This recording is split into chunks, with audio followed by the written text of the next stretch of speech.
Assalamualaikum warahmatullahi wabarakatuh. Alhamdulillah, wassalatu wassalamu ala rasulillah wa ala alihi wa ashabihi wa mawalah. Asyhadu an la ilaha illallah wa asyhadu anna muhammadan abduhu wa rasuluh la nabiyya ba'dah. Para pemirsa rahimakumullah, alhamdulillah, segala puji bagi Allah yang telah mengantarkan kita dari awal Ramadan sampai pada akhir Ramadan. Dan semoga amal ibadah kita di bulan Ramadan ini diterima oleh Allah Subhanahu wa taala. Bulan Ramadan sebentar lagi akan meninggalkan kita. Tetapi bulan Ramadan ini meninggalkan kesan yang luar biasa, karena bulan Ramadan bukan hanya bulan Al-Qur'an, bukan hanya bulan yang penuh ampunan, tapi kita harus mengingat bahwa bulan Ramadan ini adalah bulan pendidikan. Kenapa bulan Ramadan adalah bulan pendidikan?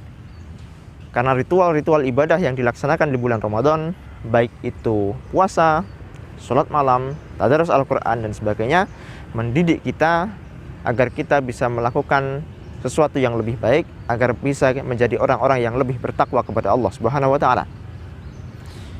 Maka setelah Ramadan ini meninggalkan kita, kita harus bisa mengambil hikmah dari bulan Ramadan ini, khususnya bulan Ramadan sebagai bulan pendidikan. Apa hikmahnya?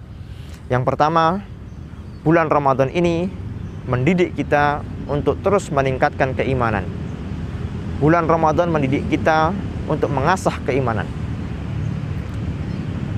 Ketika kita berpuasa, puasa Ramadan, puasa itu adalah amalan yang hanya diketahui oleh diri kita sendiri dan Allah Subhanahu wa taala. Memang banyak orang yang berpuasa, tetapi orang yang berpuasa ini tidak tahu apakah temannya sedang berpuasa atau tidak. Maka ketika kita sedang ada di rumah sendirian, tidak ada orang di situ, lalu kita diam-diam makan, minum, maka tentu nggak ada orang yang tahu. Tetapi kita tidak akan melakukan itu karena apa? Karena iman kita. Kita beriman pada Allah Subhanahu wa taala, kita yakin bahwa Allah melihat, malaikat mencatat, maka iman tersebut yang mengendalikan kita. Mengendalikan kita untuk tidak membatalkan puasa. Maka setelah bulan Ramadan ini harusnya iman itu tertancap kuat di dalam hati kita. Kita tidak mudah bermaksiat walaupun kita sendirian. Karena apa? Karena kita yakin Allah Subhanahu wa taala melihat kita, malaikat mencatat kita. Kita sudah dilatih di bulan Ramadan untuk tidak membatalkan puasa walaupun kita sendirian. Itu semua karena iman kita. Maka marilah kita terus mengasah iman kita agar terus selalu naik, dan selalu naik. Yang kedua, bulan Ramadan ini adalah bulan mendidik kita agar kita bisa mengendalikan diri kita. Puasa mendidik kita untuk tidak mudah marah. Puasa mendidik kita untuk tidak berkata bohong. Puasa mendidik kita untuk tidak mencaci maki orang, dan seterusnya. Rasulullah menjelaskan bahwa ketika kita tidak meninggalkan perkataan dusta, maka Allah tidak akan menganggap puasa kita, Allah tidak akan menilai puasa kita. Ketika kita juga masih marah-marah di bulan Ramadan, maka Allah pun tidak akan menilai puasa kita. Maka di bulan Ramadan ini kita tidak hanya dididik untuk menghindari dari yang haram, bahkan yang halal pun kita harus bisa menahan diri.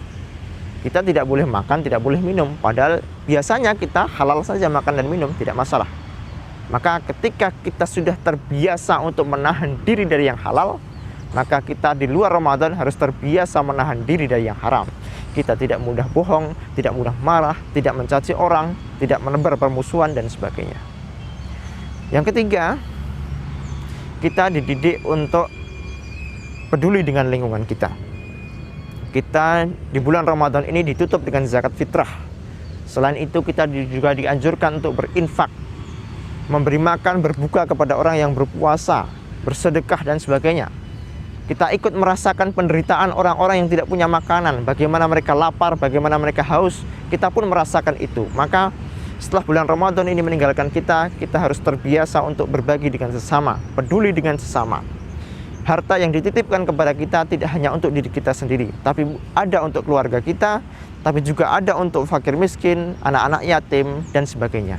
Maka kita harus punya konsep terima kasih. Ketika kita menerima, kita harus juga mudah ngasih kepada orang lain. Harta kita letakkan di tangan kita, bukan di hati kita. Karena ketika kita letakkan harta di tangan kita, kita akan mudah berbagi kepada orang lain. Tapi ketika harta itu kita letakkan di dalam hati kita, maka ketika kita kehilangan harta, kita akan merasa sangat sedih, kita akan merasa sangat kehilangan, kita tidak rela harta itu hilang. Maka berbagilah, karena berbagi itu indah, berbagi itu berkah. Demikian yang bisa kita sampaikan. Banyak kekurangan mohon maaf. Billahi taufiq wal hidayah. Wassalamualaikum warahmatullahi wabarakatuh.